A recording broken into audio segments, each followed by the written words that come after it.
Mizo Community of Canada, MCC, dẫu pha lung roa căng in suy co, hôm nay là lăn tiền, tràn quy ngài ta tràn quyên,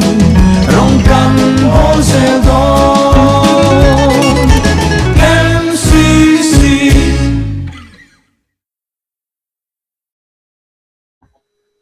Obzo channel clear tu te chibai ule tun tuma hian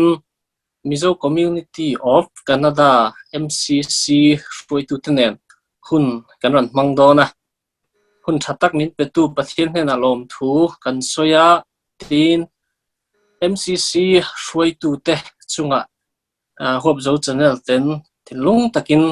lom thu kan soya an hun an tha chengin tun huna hun min ran man puidona lom thu an chunga kan soi mol mol ani tun tuma hian kan mi kom tur te hi ang din hu ang ni nange MCC a hian an lo chel ti hi clear ho na hilo nei ma support ang obzo chanalina midan ko kom awang hian na sign lom thu kan sei do ani nia kei hi ka hming chu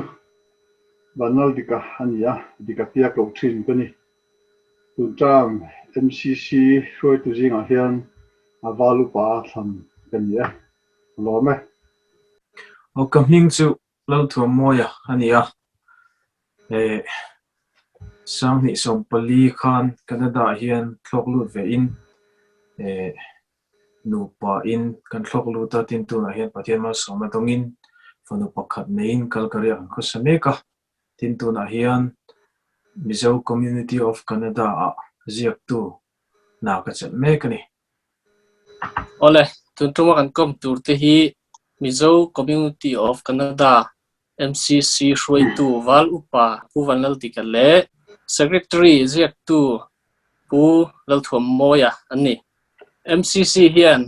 la thadeu mai MCC la kung pui anneya chu chu ngai thak na lo nei ma support ang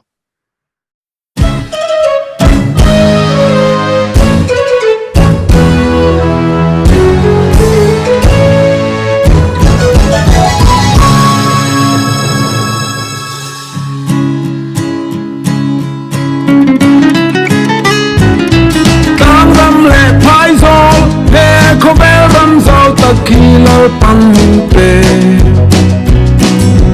ram dom ta Canada min boy thank tu lo pa kan lo me MCC Mizo Community of Canada MCC so far lung ruang kam min sui ko mangai na ram tiring trần pui ngai cho trần pui rong căng bó gieo đón Christian lệ căn năm căn trong căn trôi sang gieo đón cùng sang ra mà xe trắng thơ tên đi vòng lung dê lăng u MCC Mizo Community of Canada MCC so far lung roy kam nin sui kom mangai na lam tirin tran pui ngai te tran puin rong kan bo zel don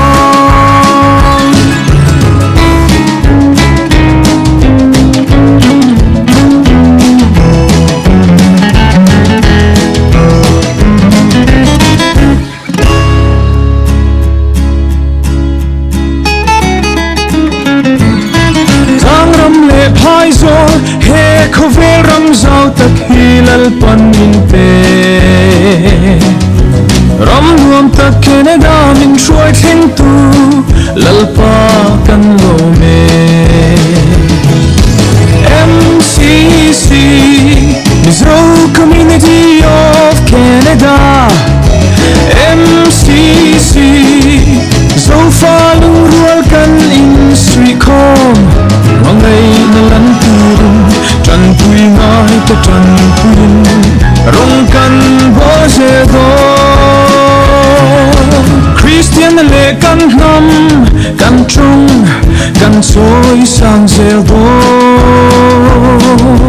พุ่งสร้างรัลมาเซช่างทาร์เต็นอีฟงมุงเซลัมโม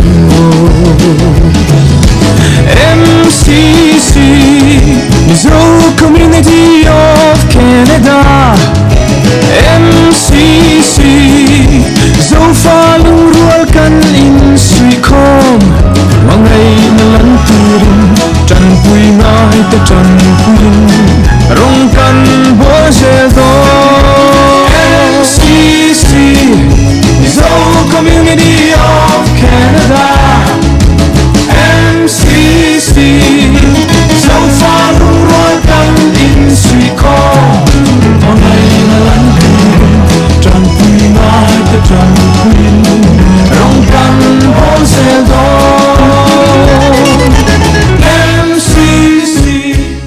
ole zo na kan hen zot chho bo mok mayanga MCC hi engtia loading chuak nge engtikuma nge ni tha te kha minshil kan valupa in minlo chang masa sila ang kha minshil thei chuan kan lom viawang Ola zona thatakadi MCC hi 2013 January nga inrin niadin ani alom ani chuan han din tir hian engtin nge malak na te le aron ir chua dana man kal pui dana han sui zau thei deuh dan aom chuan along viawang ole he ko he apoi mo khop maya ko bu chen na lena mi kom in tum ti ka khet khan an zo za wak tur ka khelo kan jek tu tan fela an record te ka han thira ti chonin hroi tu masa jing mi pakhat bu daniel laram thara ka han so ta ani khan fel takin minu chang ve alo mong khom mai chunga polom thu khan soi dua nia MCC aron indin chodan le aron chodan takhi 2012 December nisom ni paru Canada Boxing Day zana pulal kai kima ina Calgary dulian tong mang mizo jinga kan upamin deute kha in mu khom na an nei ani ani mu khom cham kha thil dang em ani ro ti do ni la koi mo ve viawa 2012 atang khan Malaysia atangte India atangte in le Canada khupui sang sang atang khan karon tem lut hlom ani mihring samruk sri deuh tholak karan tak sia khachuanin mizo ho karan in kom le thina kan chot kan ai ho le mai thina kha ti khan kan u ta khan an pon sana ei khat dana emo so ai khom ni kan buat sai thina an pon sala ai buat sai hi kan nau te ho hi apur puren in mu khom nan nei thin ani maya e tingot lo hian kal pui dang ngai toila January ninga alaya ho hi in mu khomila so e ho na nen nin phung la te sa hawila a thaw me tin ngai to ho na kha an nei ta ni ti chuan in January ninga 2013 in rin zanak zanria kha pulian khu mutena kil ho ani zanria kil zo po khan sarol tin mai lovin tu sei ho na ta khanai ani chuan community tin du na hial ta kha member jing tang ron lang ta ti chuanin a to zong sei chuanin 2013 January ninga zang pulian khu mutena kal khom mi som phum pahiten Mizo Community of Canada in longron takin an din ta ni ข้ารันอินชัวดานเดาชูอันนี้อินกระเสียพูดเดียวแล้วพวกกันสวดขันข้าเชี่ยขันเนี่ยอธิบายบอกกันนี่อารมณ์เลยไม่เป็นวัดลากะตินหันจบเบลดูกันเนี่ยคล้ายขันเองตินเงี้ยมาอินลากโชว์ช่วยตูเตะเล่มเราอินกัลหมบเงี้ยอันนี้เราเลยไฟตะกินมาลากหน้าเงี้ยตีไล่ค่ะหันเสียเชียนเดี๋ยวอาจารย์เล่มไม่มีหันชันเลยที่ชวนกันหลบเยอะอารมณ์มันไหมอารมณ์เดือดชัวดานก็สวยค่ะอาเฟียตัวไงล่ะกันหันดินเฉาปงคันดานเลดูนแต่ค่ะบัวจุยเขาถูกมาละดานเลดูนบัวจุยตัวตั้งคันเป็นมาบัวนั่นดีกับค่ะหิ้งคันหันรัวตาแต่ชวนนั้นมินอวบลุ่มตัวตันคันเป็นช่วยตัวดังนะบัวเราจะได้กันเตะเดี๋ยวบัวเราโมยเตะข้ากันนี่คนตามเตะกันดวงชินะจอนดรอปเตะกันเจียกะโลโก้เตะโปกค่ะกันบัวจุยมาหล่อล้อมานี่มิซูนุ่นพุ่งหลังเงยเบะชันินเชียมอีลตีรบนะครับน้องเบลเลต้าจวนมานี่มิซูฟอร์มเตะก็การหันเบลโคมาเตียงงานแล้วก็รำสวดเถค่ะอันนี้บวยปุยตุขัดปูเลจะดิ้งและปูคริสเตียนเหมือนปุยและเกย์ตุ้มขันไอเดียกันทอหูค่ะนี่ตายก็เสียแต่ขันแล้วก็ค่ะจีเรียดเดือดทว่ากันเสียมก็เสียก็กรุ๊ปเมล่ะกันพาระทำให้ปุยดูทันในตัวนักการมันเนี่ยคือทันสวดค่ะอันตาจะเตียงบอกกินดานเลดูพวกค่ะกันรับกันนั่นหนุคัน2014 November นี่เรียตะมีปุ้ยนั้นเนี่ยเหตุตานี่ก็เสียที่ดังรีคอร์ดเฟลต์กันในเซลนี่พอเนี่ยสลาฟวยตัวภาษาเตมิงลิสต์พวกกันตัวนักการเจ็บตัวผู้เลือดถั่วมวยเฮียนรีคอร์ดบูก็เงี้ยโดนอันนี้ข้างคงยิน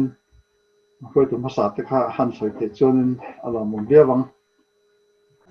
โอเลแห่งเตฮีช่วยตุมสาเตลีสเฮลัยรีคอร์ดกันในจุนี่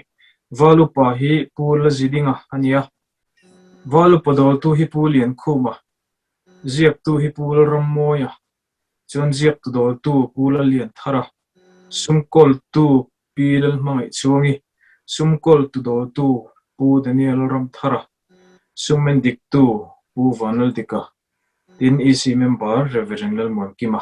ขังส่งข้าลิซ่ากันในจุดนี้อารมณ์ได้ไหมเฮ้ย MCC พวกกลุ่มเรียกกลุ่มกัวนะเราช่วงใกล้ติดเดิมไหมเชลล์ตั้มตักเตปกันกริงเสียจาวนะเตปอันนี้ผ่าฟอร์มาเป็นวัดหลักเลยนี่ฮันจอบเบลเล่ลอยละกันเจ็บตุค่ะตุนตรุมกุมสางนี่แหละสมนิประคัดเละสางนี่แหละสมนิปนิจามอาตานMCC รองอาร์มอินดินลานเละอันจันโบนี่นั่นเตอันมิงเตมิงสิลไทจวนลมวิวโอเลนี่MCC รองอาร์มเละกัลพุงฮีอัติรานิจินักันเสียงเด็กขานเขามีจู่ๆเด็กขานินนี่กันกัลเจล่ะกันเสียงเติลตากเราเตปอกันเนี่ยกันสวยหลังเละโดนเนี่ยที่เห็นกันกะลาวาลุปะฮิกันเนี่ยเสสังหิสมหิปะขัดจังสังหิสมหิปะนี่ชามกันตานกันวาลุปะฮิปูวันลดิกาฮินี่ที่ส่วนวาลุปะโดตุกันเนี่ยเลยจุปูซาร์โซกิมาฮานี่ทินเจียกตูฮิเกย์กันนี่ปูถั่วมอยที่ส่วนเจียกที่โดตูฮิปูมิงทันปุยอันนี้ที่ส่วนซุมกอลตูฮินุลาลนุนมอยที่ส่วนน้ำนุนพุ่งช่วยตูฮิปูลเรียดปุยที่ส่วนซุมเอนดิกตูฮิปูฟันลสัง kan property ki partan hian kan valu padol tu puzar zo ki matho hi ruat di pokani ti zong kha kan MCC ruang am le sanvo nei tu te tun tram chunga kan sanvo nei tu te in do dan chu ni e kalome lom om khata khan valu pa khan han bel du han soi zau du nei te omem pakhat bel tur oma nge te san pol pakhata chon a thuang ta tu advisor nei thin ani a MCC po hian alo nei thina intanga chon ta masa tang khan thuang ta tu hi a san pain an lo nei talwa tun ta ma po han ka han ngai to a committee khan an po ni sela kan nei lo hul hol ni lovin an hming ngal nga ka in man san pa lovin kan thuang ta tu ta chuanin MCC member jinga kan upanin tele kan rongbol tu reverend apali te teng hi atul hun apia nga thron lang tur an ti tia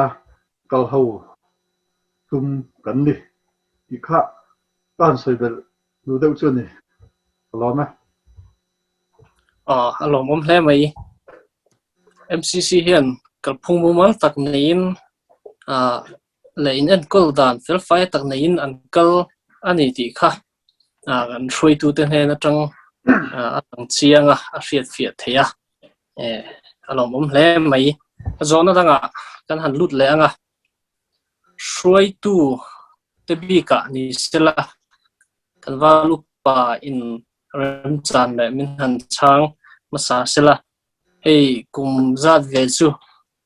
in kan lo lut le der to maya throi tu te in rurel ho na te in tho ho na shim shima tho ho na tha te in nayem in malak to na chang in lung rual le rual lo te po anyang chu akhang vel kha han ngai thak achak oma tlem zong te po asei de po ni se me han soi tui ni sak thenga alo mom hle mai ti la he kumbul kan tan chu ania ke ni tan chuanin an sei amen tur pe chom lo chungang akum dang ang bokin an ti dong nga kum dang a hruai tu ta ka an fel boka an ton tur kan nei tha kan van nei ei wang po hin yang ei nei tha thanga vel kan hruai don chu ne ei hruai ta kan tho ho na a tha in ka ria a chan chu khatia Christmas le kum thar in kara hruai tu hlui le hruai tu thar in thana kan nei theya khalaya po khanin helai kan nong bol tu MCC member jing rong bol tu te ten min tel pui theya min tel pui tu ta kha reverend kuwanal siama ten nia reverend pu mal som tuang te le reverend pu lamon kimate ani le reverend api sian son chingite ani kha kan rong bol tu ten nia ani khan bul min an tan sak ani berin ka ria bul kan tan tha there's meeting cậu chung sang apo kan jiak tu pul thomoi hi aver vat tha member mi a hui ne kan ti dong nge hi si member ten in thopon lama kan kal tha kan ti jok don kan jiak tu na meeting asom reng reng a hian kan lakal tim do zak ani meeting ni voi nga voi rup kan nei to tun COVID-19 hian member pahnih khat ten an ron tel thei lova an tel thei don lo ni poin an tel thei na chan an ron report kha alo mom ne ka ria kha kan thot cha zelan tir na pakhat lo ni sela apahni na chuanin meeting a chuanin he chiani than ni fan te le member fee te kan hanin khona chuan committee na arel anati tur bozi tur hi kan borok tanin COVID-19 thkuileng hen azir boka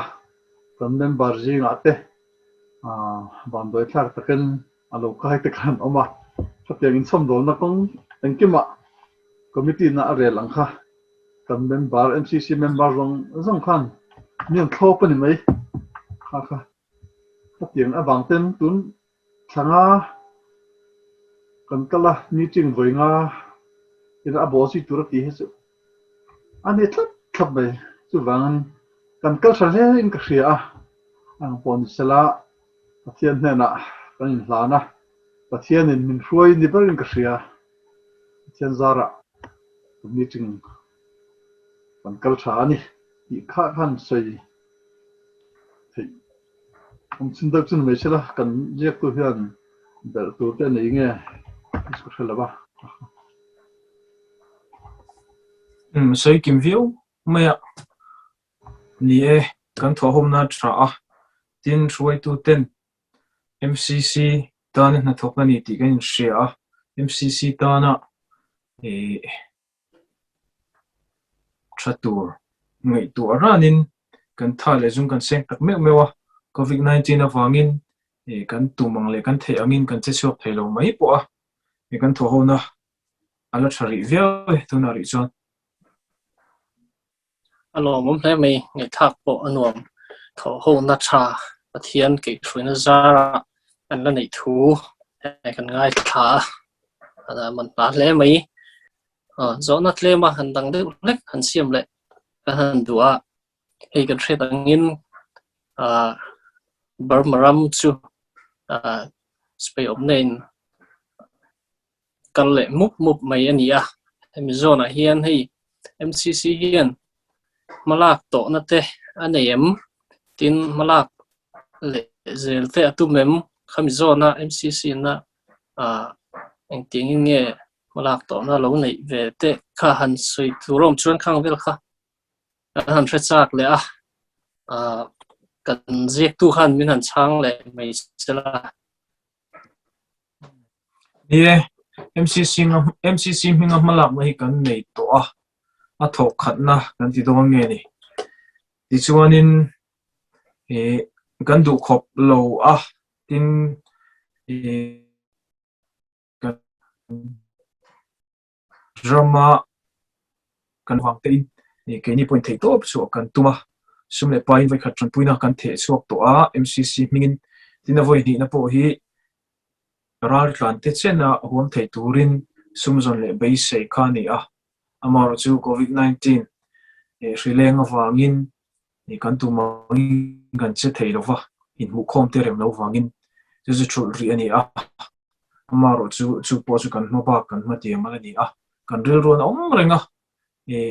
tran pui hi kan cha ka sumle pai pi lama thale zum po in kan the ang top tokin kan support ve kan the anga na sa in pui po kan tum zel do na ni ti ha sei thei to me no se alom hle mai han barmaram unau tan thi top an chua to thu le chua le zel an huam thu te kan thria thla kan nuam le mai tin zona kan han zot lenga kan valu pa khan min han chang sela hei kan thriat angin COVID-19 chu a tho ni na an ti mai la kan thriat angin ron thok le ani heta hianin engtin nge COVID-19 lom nu shrim hian MCC hian na lo tho in en kol dan engting ngin nei hei kan lo hre thoi danin in en kol dan thatak cha chum sak ti velte engemori te kan lo hria heng lai kha a chip chiar zokin MCC na malak dan hi min hril thei chuan kan lom viawang alo mama zona thatak le zona chan nuam em phei chun ni lova ama ro chu zona chan tur an boka nya hei COVID-19 a tho ni na hian noi de khap maya emanem CC member jing a pon sela a tho khanna khan member jing a pakhat na tuara mar pathian zara อันนี้คัดชูตัวเนี่ยกันติดตัวเนี่ยดำโดยอินแข่งบรรลุดุมรุ่มเราเป็นเอามาอันเนี่ยหันไงสักไม่ได้ต้องคำมวยเราอยู่ใช่ละดุมรุ่มเราชูอินนี่อินกันตัวละอินนี่อันที่ข้านินชุ่มกว่ากินข้านตัวตัดตาดำโดยอินเทนลูตาแต่ข้านิน MCC ข้านินอันไงตัวคอมมิตี้อินอะไรหลังอินปนอยู่ใช่ละอันนั้นบอกแต่ที่จะชุ่มที่กรณีมีสมผลิตชุ่มตลอดจู่อันอีเลอินตัวที่อินดินินกันชุ่มสักงะเฮียนินลิสค่ะเชียมินชุ่มสักจนกันที่ให้ไปทำแม่ไม่บุฟายแบกขัดเป็นกันนะกันไม่ปกะอามาจะให้ประเทศนัชชาเดินบาร์ตันตรงใจนั่นเองไปพูดกันท่าปกะจนตุนอชนให้อันกวนจินได้อารมณ์รู้ตัวเช่นชูจนชุ่มสักปอเรียนมาวินอันมันนี่ลำพูนจะชุ่มสักกันไงตัวเลยตีอินอันรีพอร์ตเตอันเดมิกตัวบางมันกันชินจำตลอดนี่การเสร็จสันตักชูCOVID-19 บ้ากะเดี๋ยวช่วงกว่าอันดำรงน่าฟังอินชมดวงง่ายอย่างที่จน MCC Committee เฮียนี่อันหูระนะว่างั้น MCC มันบ้านนี้เฮทำงานทักเล่นก็เสียอารมณ์เลยไหมไอ้ MCC เฮียนตัวไล่โควิด-19ฟังงะชีฟังงะอินเอ็นก็นะเป็นเกช่วยนะชัดตัดไม่อันไหนที่ข้าอลังอ่ะเอ็นต้นหลักเตปออันนี้มุนดังรำดังคอมมูนิตี้เราดิ้งเตปอนะเอ็นต้นหลักอันนี้เวียวไม่โน้ชินเชียวเวกเกอร์เตปอทวีอินนารินตินข้าตาหันจอบเบลดูข้ากันไหนเดียวนะกะอันตินโควิด-19ช่วงสุขาดานค่ะตุนเสียจนอินมังสีต้นเงี้ยขัดยินชมโดนนักขัดเละอิงตินเงี้ยโซ่ที่อินว่าเป็กดานเวลค่าจิบเจียร์ด้วยเรียกตูขันนั่นสวยสักเวลสิละเอาเลยนี่เฮดานฮีโดนล็อกซาจูมีอะไรวะฮามารุจูดานกันตีริมฮีกันทิลตัวนั้นสิระเราเพียงเละทักเข่งไทยฮีกันไหนเซลอีกมัน MCC เงี้ยพอก็ขนาดเทคลาเทปวันนี้ด้านนี้นี่ตุนทรุมCOVID-19 สิเลงจุงจ้างเฮียนนี่สินะกันวาลุปันรันเสียงคันอินเล่มบาร์เทนรงบอลสกินยันปอนอินกันว่าด่าสักไม่ทีนะทินสุดท้ายชวน MCC เมมบาร์เทนจึงมาลงทุนใส่กระดูกคลมง่ายดำเราที่ตานะรงบอลสักตัวอินพุตกันนี่ชวนเบียบมาเนี่ย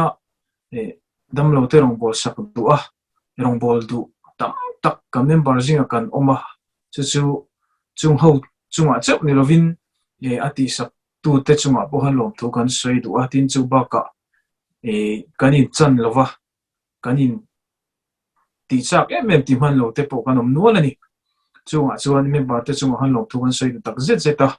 กันนู่นเฮียนเจ้านุ่นมวยอะไรเบ็ดตักเจ็ดนี่ตีค่ะนี่ก็สวยเลยดูตินเมมบาร์เตดำเรากันชวนอินทารุงเราวินแค่นี้พอ MCC จังอินไทยท็อปชัวมาลักเซลกันตุมาAI เนี่ยซาโปกันบอรุกตันดานเซรินทิลเตโปเรลดานเตเราอมชาวเซลงกันบอรุกตันดานเซรินมากันเซลดอนิติคันิเซลทินตัวน่ะเฮียนกันเมมบาร์จิงอภักดำโดอินละชัวชันไทยรีโลฮีออกมาให้พอจงทรายน่ะเมมบาร์ตินเต็นเลอังอาร์ตูเตโปอินามินเชียตสักจงทรายน่ะดำน่าจันไทยน่ะมีเดียปุยตัวเจนเซวินจงทรายกุดกันดูตับเจ็ดพวกนี้ข้าจงกันเนวะเซ่ลม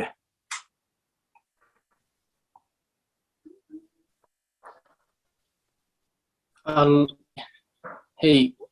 มิโซกุมินาดาฮี thọ ho na tha an nei le ti kha roi tu den na tang a hriat thaya roi tu le member te an tang kop rual an tang rual an thok ho tha le ni ti kha amu a hriat thaya alom hle mai le zona dang hei kan han nei ya a tema a chidang lam deuh lek a han lut leila MCC hi hei tuna kan ngai thak ta ang khan apoi mo ta tam tak chu kan hre chho to a khami ba ga khan a nam nun phung zong pui ni sela tin mi puite tan po kan lo hriat bel tur thil hrim po om thei arin oma chumi zona chuan eng tiang taka pui mo nge ni he pol hi loading ve mai ta na da chi nge ani lo le a kher lo ma se poi lo anga tianga han ngei ruat chi te nge kha tiang kha a pui mo na lai taka kha a chiang zo kan hret theinan roi tu te ni na ngin khang kha min han tui ni sak le thei chuan kan lom viawang ona nia zona poi mo tak ania hi zona poi mo le zona za tak po nia an po ni sala ke ma kan chang changa chuan kan ziak tu po khan khoin lo mit thala ka zo nuwa chang turin he dang ring don nia MCC poi mo na hi teng kan soyang o longkar phung nei lo ang nin han te khin don ta ni la aswal tam lo mai theya a chan chu MCC adin ma ka chuan al no hwe tu nei lo ang do hianin mani mum kan bo ma chen ni than ni po ni sala hwe tu big le a san pam lo khanin kan kal bom ma pa kan kal zong kha aswal pakhat mom chong lo wa kima MCC kan han din nu chuanin chen ni than ni ate telfa zoka in kai hui dan kha kan han ni ta khata chia khan long kar phung nei na ngi taka akalang do hianin akal ta ni in ka hria ti chuan Canada ko pi hrang mi te po kha tuna ma in po ngai lo kha MCC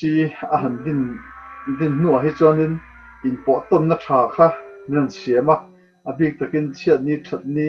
ko in kim ma khan kai se po zum ta ani kha apoi mo le in ka hria a when ni thleng hi MCC loading ta lo ta ni sala Canada puma mun sang om do den tong mang mizo te po hi kan sil pel noi nga chen ni that ni po pel pai da ka in thut puina te in ral na te nei levin kan kal ka ringa chuwangin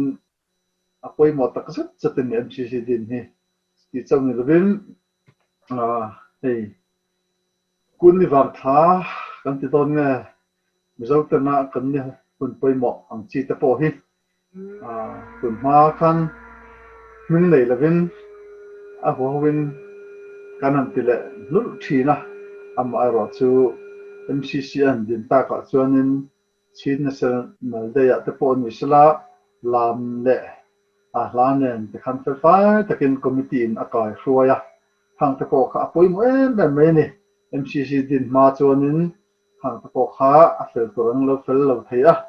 din thil dang a po ni sala zirna lam a po ni se tunge enge azir enge pas te ti te po kha kan lo thramu mal lova MCC an din to nu hi chuanin ti hianin Christmas dona advan Christmas te kan manga khang huna te khanin choi mo na certificate te kan han hlang ta diploma mu te po diploma certificate an mongin le certificate course bang ai te po ni sala hang zong khen hriat ton na hi a tha me chu chau ni lovin naw nei ang chi te po ni sala MCC mingin naw nei thu te kan han hria lom puina te kan han la na ye bokin thleng thar mo na te le khang engkim kha khotlang pakatena ti tu kha MCC tin ani nu hianin kan han bo zui chho he ta ani MCC hi lâu lần đến lâu này sẽ chân khang rong rong kha kan han thì thấy đó lâu khan à ui đón hết in cái gì anh phone này sẽ là rồi tụi phát sát tên nên lâu cái suy đàn đấy cũng nên là bỏ lâu thắc gì thế chứ cần giết tu hiền anh tin thì tụi này cái riêng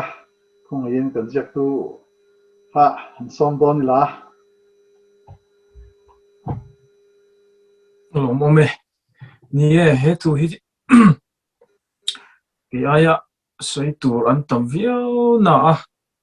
e zai na hi na chu zinga ka tel ve wangin soi ve ngai si ni MCC hi apoi mo tu na hian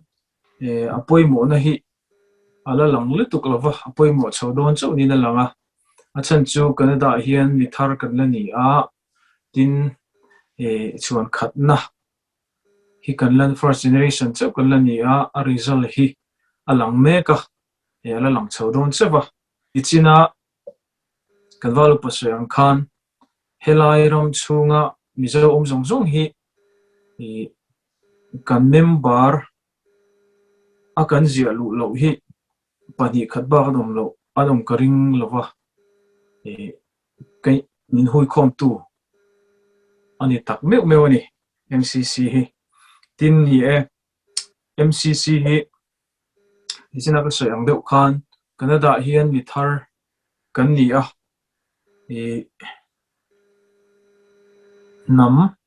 nam ze thar kan vasu ani ringot me nam thar ram thara kan chung kaya chunga chuan an ni hian zenget an lo nei sa ke ni hian in chuta chuan in adjust anga em me ke ni nam shrim hi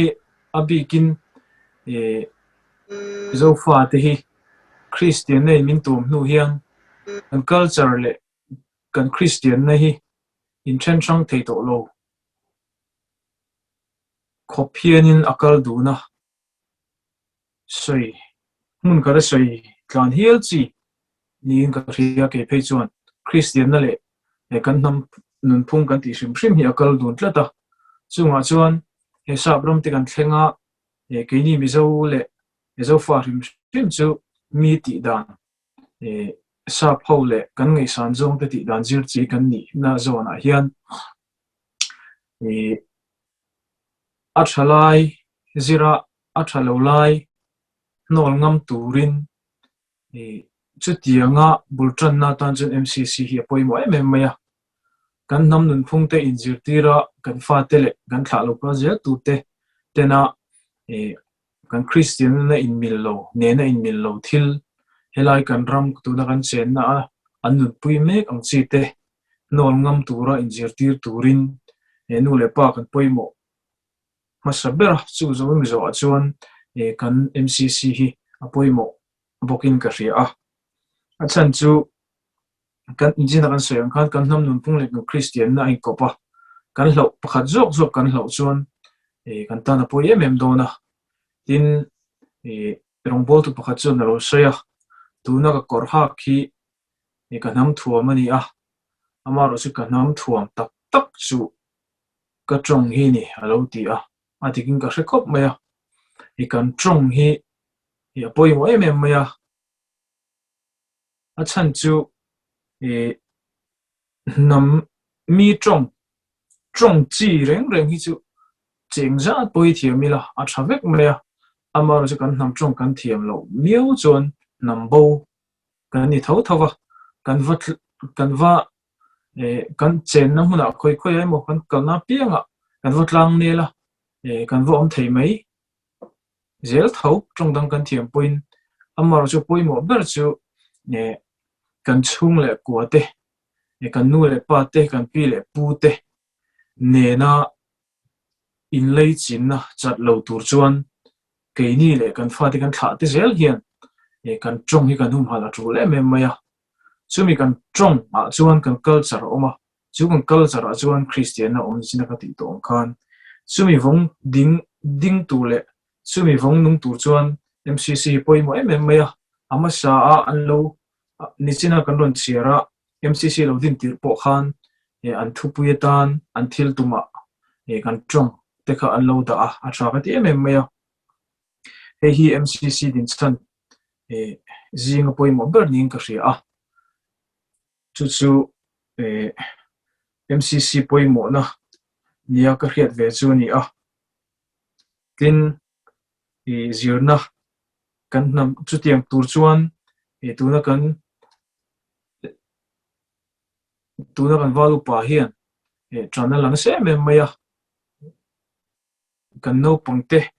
AOB zirna te zegwe chiar zirna te tra school ang chi te po theng tok tokin hun rei taka tron khan milo boi pui sak to chuma bolom thu ka sei tak zeta hi kan momo a chan chu kan fatina an zir tu le an hmaba ka an thil ton tur zong zong a hian kan Christian na hi apoimo pera chumi do chen kan culture hi ani ka ti lo theilova chumi chom nung tur chuan kan Christian na chom nung tur chuan ka ushan kan neya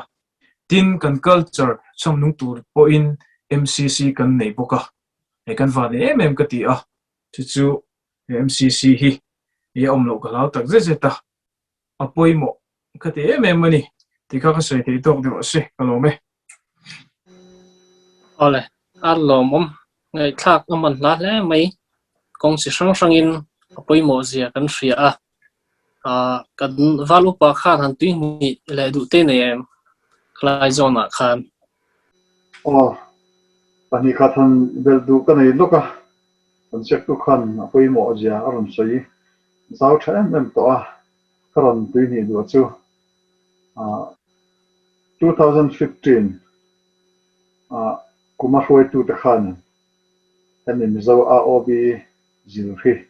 an rela chuan July ni atang khanin pu banar siama veteran banar siama ina zirtan ani chuanin ata khamitum zirna kha an hlok wi len hriat ani tin hianin hoi tu ten ron chin zum zela chuwa ka timayang kan fate an lo hun ve to bok nen khanin 2017 atang khanin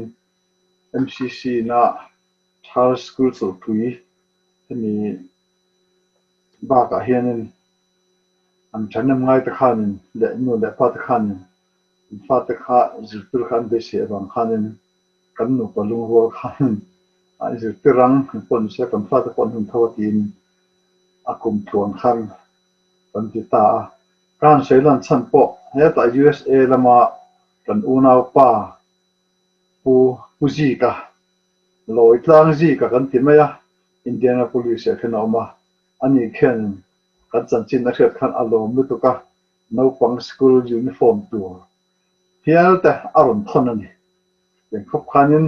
amin pi tu min pi tu mun sang sang chen ten an oma la ya Calgary MCC nu le pateba ka khanin pi tu kan ne khang ka kan hok wi le in ka ria khanga MCC in 2015 na no pang zirna alo tan lo zir tan ho kha tu na chonin biak ina te ma ni tongin Bible share theitan to ma ni tongin tong tai theite po anom to ni khang kha MCC khan long ei to lo ni sela chonin long tar fu nei lo ong khanin kan fa te po kha ra ka no ne nga ma ni tong le ma ni phung te po kha an thian do pa don ni ka ria chu wain MCC hi alo poimo mai ti ha ka ha ke mai arum lang le thota zirna chung chang be ga phei chuanin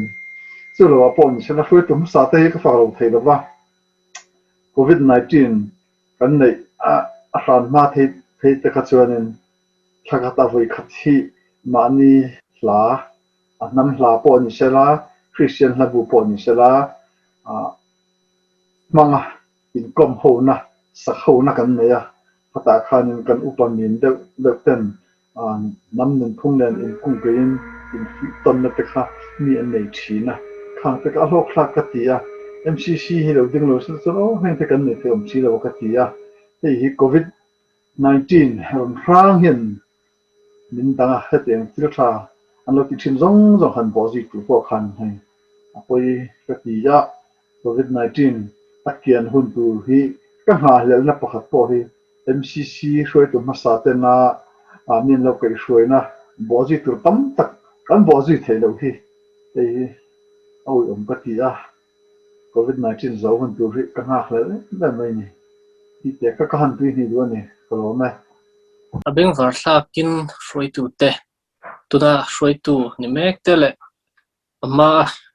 MCC hroi tu lo ni to te tan lak na tun thlengin akal chowa antang rual thla a tha ti kha a hriat theya zo na hi om ne newa tuna hen zo na khami zon deuh leka khan han zo bel du ka neya zek tu khan rem chul min han chang sila hei Canada a hian ki mani zo fa zinga mi tengei po ni sila lo zin du te po anom mai theya lo zin chak te po chung te chu no welcome em ti te le kut te hi man te in nei ve em hei kan hriat la rangin zo fa te hian kut kan nei new newa ala deuh chop char kut tiang ang te kata Canada khan kang te roman thei te in nei em ti lai kha ka han zo du chu ni a ram chan dan angin nan chang thei chu lom vio ole tereng mai i adu du lo jin ro MCC hi lo jin huna ini te pui ban na tan kan oma ina bi kin MCC tu na kan bi na hun hi Calgary khuani a chu lo chin che ola Calgary hen kan bit bera e kan hung bera ni ti kha kan sei du a ti chuan ni e lo tu ne po hi kan nei thin to a e bechil rin sang i te ti chuan pu Reverend Dr. Romhing Lian te ti chuan in pu run ro siama evan run ro siama te ti chuan in salai ton te ho tin pastor biak so te ho te kan min tlo tu hi kan nei no to a amaro chu MCC hinga in ko le han sponsor ng chi chu ni lem lovin iron zin le midang ko te changa local ten ni a MCC hian kan thei to pin kan lo do chuan kan ria a local zero u kan lo do mo tang cheu in te pui bana tan MCC kan ti kha ega cha du sewa ti chuan ni e ku ni kho kha ku ni chung chang kha ni MCC hian kumtin hi man hi kan nei ve a kini mizo te na kut kan nei ang pui chu ti thei ri lo mai la even Christmas ang chi te chon zol buk na ang chi te ma ni hing vo in ti hlim na le khatiang lam ha kan nei thina tin chap char ku te po hi ril ro oma anti kai mo chon kan la ti thei nge kan bei se a chuan in ni chin minga thil ti ni kho te po keima ni na kan tlinang tokin kan nam nun phung kan ziarang le kan cultural thil te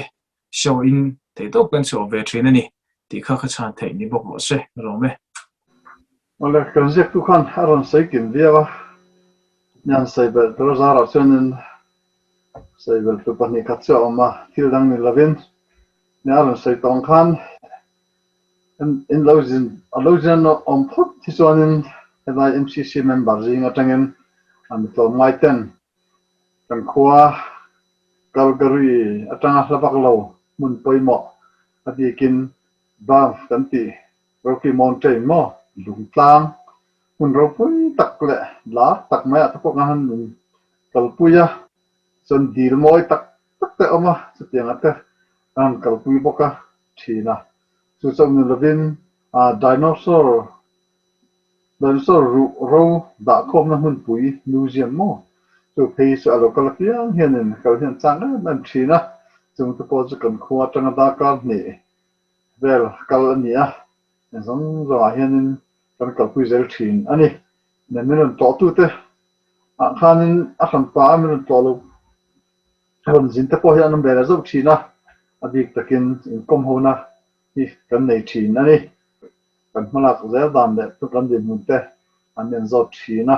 san fui na chatak te po mi an fui lom thin ani ai po ni sela khwal kan nei hi chuanin kan hlim thei khop maya so ai som tu hi kan in chan lo thina English hi kan in pe thina kha min be ma sa han choi ko kha kan chang chen pe chen choi ko chang ko ren chang han talwa min hosan po khanam le thina chu bangin ni khwal local hi chu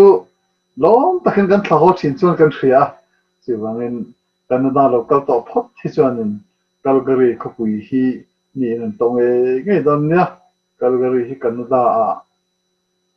khopui panina ang vel an ni a lai hian member za thuak kanam ve ni no pang tenen ti kha ka han dui ni do ni kolome alom hle mai Canada jin du ten heta Calgary pasa MCC ten alo welcome em chu ni ti kha a hriat theya alom hle mai tin kan nge thak ang khan kha in en kol na fil fai tak mai ti te kan hre theya chumi zo chun MCC hian enge mo in moto le in thil tum hi ni hrim ti lai te kha kan chik thu khan min han chang thei mai ngem ne MCC moto hi adin tira trong khan zo nun moi le tlomoi na chom nun tin moto thadeu mai an lo siama chu tun thleng hian kan la choma chu ti pui tin nge a lo thlin na tura e tran lak te po kan tum zela e chu kan moto nei chu ni aro pui hle mai in moto te po aro puya thlenga chonnum ni zel thina po du sakna kan han lan ngal chewa tin chumi khami zona zul zui tho si khan chin ni thatni a hian engtin nge in en kolve klai huna khan ti kha jek tu khan min han chang theise lom viawang le lo mo me ni kan theng to khian dan hi kan han siam ve a kan tu na kan thlin ang to kin chian ni thatni te po en kol dan kan nei ve a member fee hi chumit fia tur chuan ati deuh tang ron soi la member fee hi kumtin kan in khona ni china kan soilan tong khan MCC term hi MCC na term kat kan ti kum ni zel ni a chuta chuan kumtin hi member fee kan khona kum ni member fee cham ka chungin kan khona ni chu ti chuan chiat ni thatni fee po hi kan bi thlia kum ni tan cham katana petlak theinan petlak theilovin kum te in an pe boka chu ti chuanin chiat kan to in sum faya in tran puina kan nei theya ti chuanin helai hmuna chiat tok tan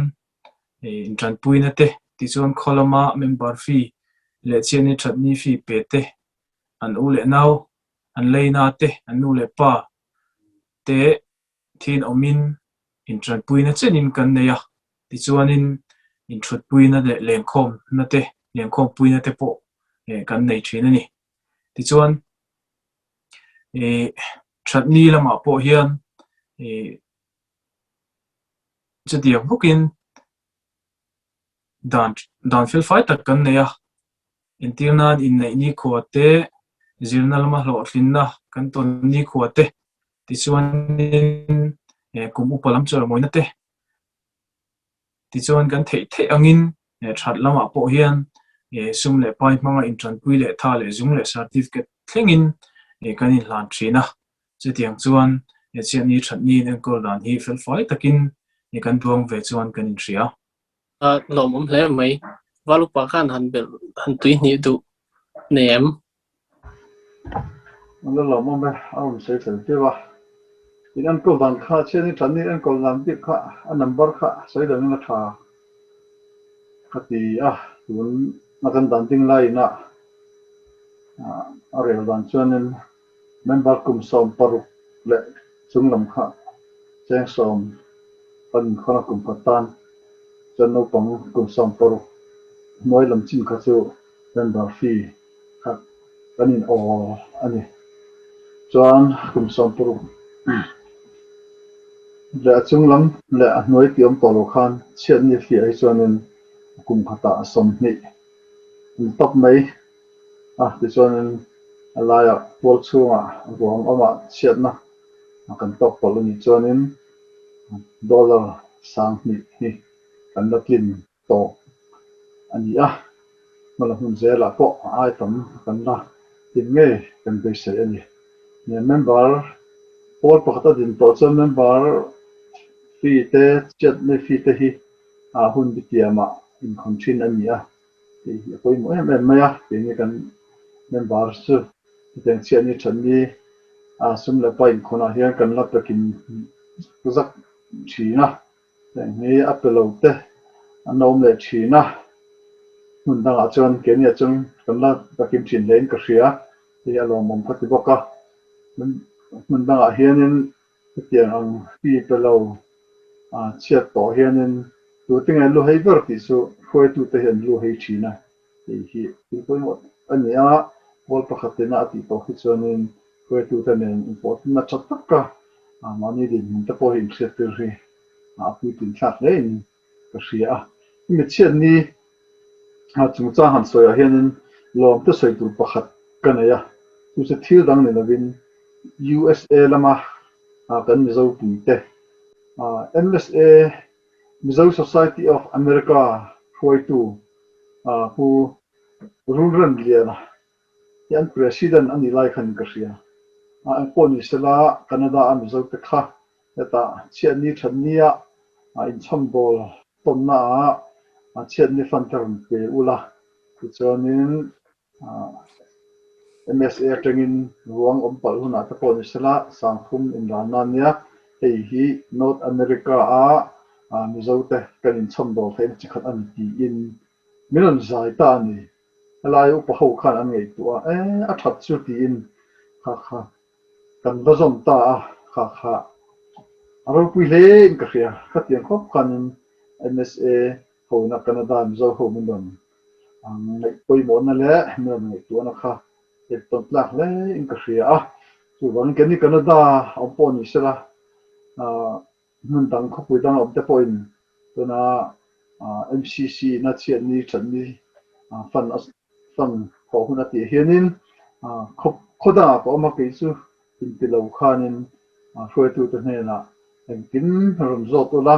เปกบ้านกินก็เสียไทยเรื่องอันนี้เชียนนี่ฉันนี่หาตักไม่เห็นขนาดจนบีตะกินหวงออกมาที่จวนที่ตรงนี้เชียนนี่ฉันนี่เฮียนเบ่งบริสุทธิ์ตั้งวิคาการตุยนี่ดูซึ่งอันนี้ตลอดไหมMCC เฮียนเช่นนี้ฉันนี่อินกอลดันเฟลไฟตักอันไหนที่ค่ะกันช่วยตัวเองนะจังกันง่ายชัดเทียกันเชดเบลเทียอารมณ์เลยไหมเลยที่อันโจเลยดูกันเนี่ยมิจินะอันกันไงค่ะตักลาค่ะเอ็งเที่ยวเราอยู่ช่วงไงอันนี้ที่ค่ะกันว่าเราอุปการ มันหันชันสักเละที่จวนลงวิว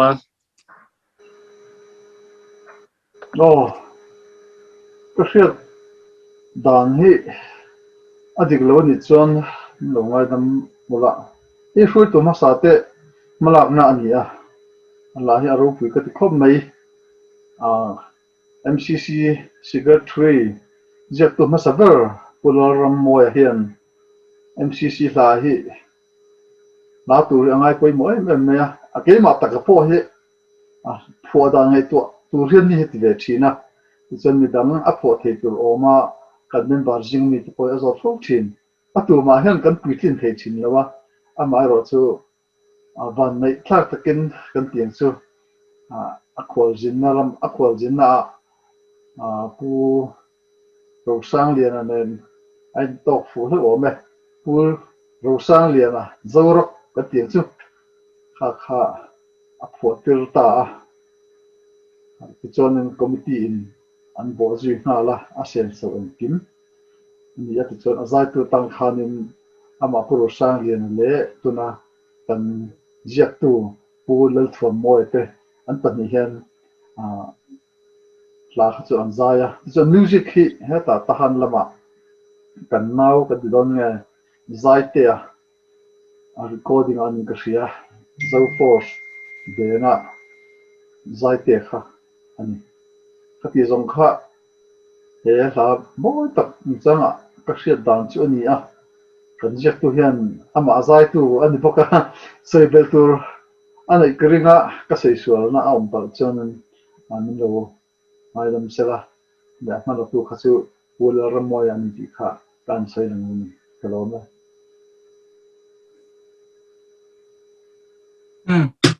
ว่าลูกปัสใส่ดานข้าเก็บพวกเรียดดานจุนี่ไหมอ่ะวัวละรำมวยอ่ะมาหน้าวิลินไทยกันนี่อาจจะมาพอให้ลองทุเสกันบ้ากันสวยงามนี่เสียละที่กันปูกันช่วยตัวเทปนั้นเราใส่ต่อบอกก็ให้เรามองตั้งใจเสร็จนี่เลยฮัลโหลอมแม่ถ้าตบลำเทปกันลงไหนติตัวอ่ะเฮ้ยจบนะกันหันนี่แหละชู MCC กัลเซลน์ตัวระเทียมาลักเงี้ยตุ่มดินมาชอบไหนไว้เดียวเตะอินเนียมหันสวยที่ไม่เตะเอาเมมตีเตะแหละเอ็งทิ้งเงี้ยเฮ้ยปันดมิกเตะอะไรนี่อ่ะมีปุ๋ยเมมบาร์เตนเนี่ยนะ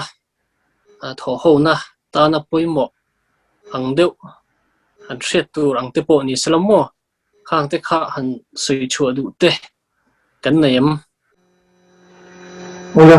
เรามั่มเนี่ยก็ชอบอันเดียวส่วน MCC ที่สุดด่านผู้ใหญ่เห็นติดตัวที่ซ้ำซากอันนี้อ่ะอามาเราจะขึ้นต้นเนี่ยนะอัตเลจตัวอันที่ขัดสู้คอมมิตี้อันนี้ตัวเลยไม่ยาก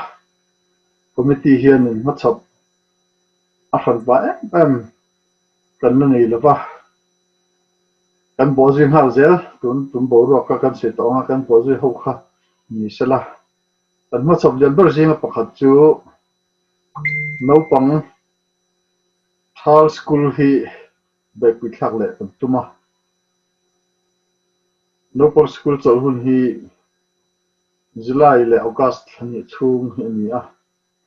เดี๋ยวเป็นดมิกคลิปวิเลนกุมมันนี่สิละ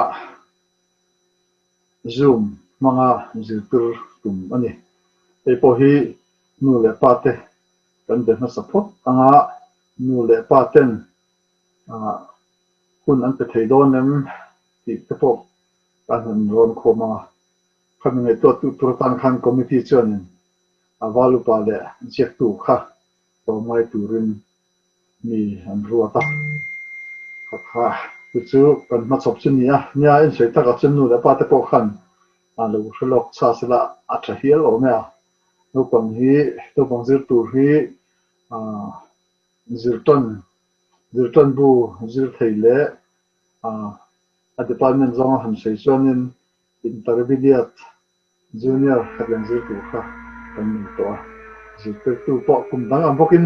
อัตโนมัติเตะอันนั้นเลยจูกันไปใช้ตบเมนี่ที่กันมาสบประคัตอันนี้กันตอนปุยน่าสวยอันพวกินหุ่นปุยค่ะมันพากันไปใช้เลยดีเบตแต่พอมีสิละคอมมิตี้จนอะไรรักตัวกันเจ็บตัวตู้และกันเจ็บตัวที่ทุกปุยแหละกินในตัวตู้ระรวดสารดิแต่พอมันบาดเตะกันรินล็อกซาตัวหลังซื้อคนคนพวกขันสิละกูดอันที่ตะโกนกันนั่นเด็ดทุกกระเริง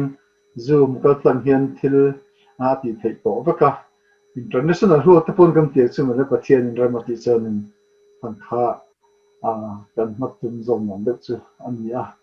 เอ็มมีมาปัดเพชรกันละ cái lúc đó hiện ông về đâu xin bác khách chú committee phía trên cái nó xây dựng là bác committee lúc vừa lên xí là review tối em chỉ thấy bữa sẽ thấy là ở trong cái kia script nó là nghe thằng project lúc cái bộ hi phần member gì ngã bộ project thì tu anh ông đâu mua đó na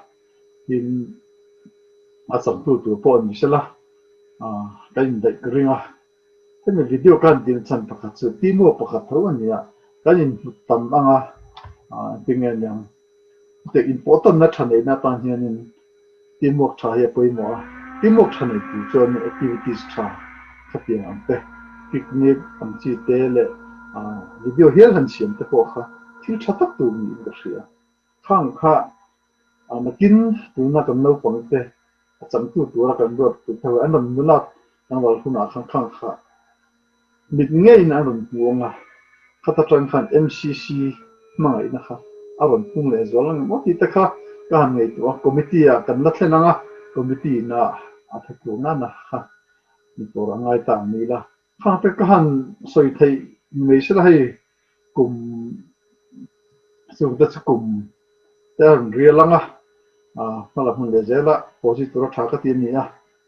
chuan kan jak tu hianin sẽ cứ cho mình cái riêng hay cái chất tu này hiện nên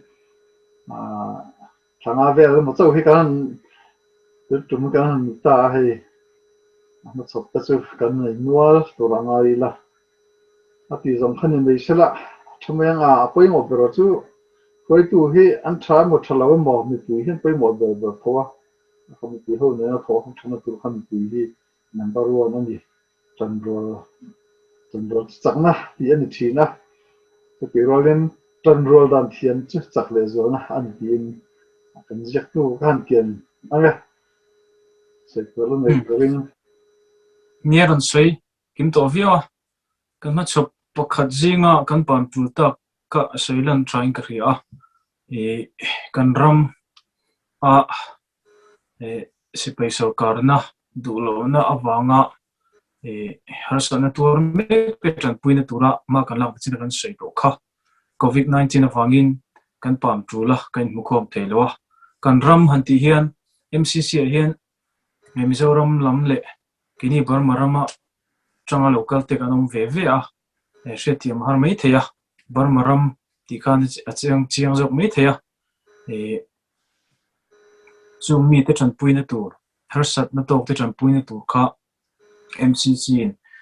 ahun rem changa re le turin ma sum antana sum tok sak sum don sak kha kan bei seya chu te chu karon bele du lu ani ole alom le mai a top lam kan lo nei to nga kan nge thak tak ang khan MCC in ke shwena fel fai tak ti kha kan hre theya tin member te point kan hret tur kan lo hret ve zel te po kha kan mo phurna ani a mihring reng hi kan hret tur om tak kan hret hi kan ti tur ani a hret tur om tak kan hret lo hi ki ma ni mo phurna tho ani chuan tun tuma hei kan hruai tu te an fak oma hei ri an la kai hruai lo na an malak to na kha tuna video kan clear khan a mu theya a soi a hriat thei ngal la an fak om ka ti a tin le lam konga hun ri la kai hruai lo ma sila hei hop zo channel ten hun tha min pe thayeng em ti in kan han deal ani a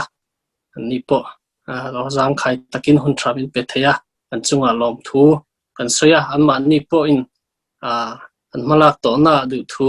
samlo na tam tak an la nei in singa tam tak an la nei po ani mai thaya amaro chu kan huang khan pathian khongai na le trampui na zara ma tha takin an la thei ni ti kha a hriat thei ani ti kha kan han soibel du bok ani ti na top lam kan lo nai to nga tlema han soidu zeu emo thu top na han soidu emo kan nei chuan chu han hong le ila kan valu pa khan tlem thu han soidu shim nei chuan hun hong le lok la secretary khan ran chun jam le mai don ne wala sai turen nam phechom tolo na lom to sei le ka dua ma sain Canada kwab zo YouTube channel lina MCC foi tu te mi ron kom tu nei nei hi ma sain lom tu kan saya panina MCC committee na in kom phalna in Canada nga remti puina nen nei kha committee chunga po lom thu ka sei bok ani chuanin ni don za takha pandonga tanten ang to kan kanan changa isuan pal tapo aumai thaya an isuan pal am chuanin takhan men ba ta chunga meidam kan dir ani Canada huap zo YouTube channel bulzen turin lusakna tan lane ole nie Canada huap zo channel in hetia MCC bị chiến na hiron nei hi alom kan ti tak zeta Canada hian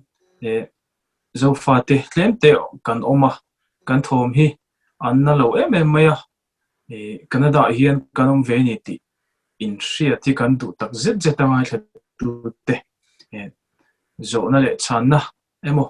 thu tha thu chia in ria du chuan heta biak thein kanom rengani non pem du non point kan the ang chin tok tok ka pui zeu ben huam rengani ti kha sai du atin chumi pi alama chuan MCC member te chunga hei tling lo takin thlantlin kan ni ve a mingin roi tu te kan ni ve a kan ti sual le kan ma ba ze la po ni se lungdum lo na le tlin lo tam tak kan nei don ni ti kha kan ka soi du a chuti ro chuan min thlop na hi kan mo em maya ro re thiam na hi pathian ne na mi ni kan ria chung chu min dil pui bok lo ti kha ka sei du a in a pui mo ber chen chin ang sei ang khan MCC hi community ani a khotlang kai roina dan ani a khotlang kai roina thil ani a chu ta chuan sa khuana le culture thil hi in koptlat mi chin ka sei ang khan pakhat jok a lo chuan a ke bai do na ke bai ai chuan in ke pani ne kal chu tluk har jok do ne ti sharing chumi rel ku chuan he MCC hi thlop ton zelang uti kha hain cha do mol mani Canada huap zo in chung alom thu kan sei tak zete alome Mizo Community of Canada MCC roi tu te chunga thilung takin lom thu kan han sei non le a malam huna member te an ke shui le zeng tura MCC roi tu te du sakna lali suamin kan hlan ani tikhan kan program kan du to kanga pathian in hun tha te min labu se sak le tura ngai ila MCC roi tu te po ni sela achung lama mala na mu thayang ang te pathian remati chuan ronti chuale te po kan tum don ania zawain mang tha ule MCC Mizo Community of Canada MCC Zo fa lung rual kan in sui khom mangai na lan tirin chan pui ngai te chan puin rong kan bo je do MCC Mizo Community of Canada MCC so far lung rual kan in sui khom mangai na lan tirin chan pui ngai te chan puin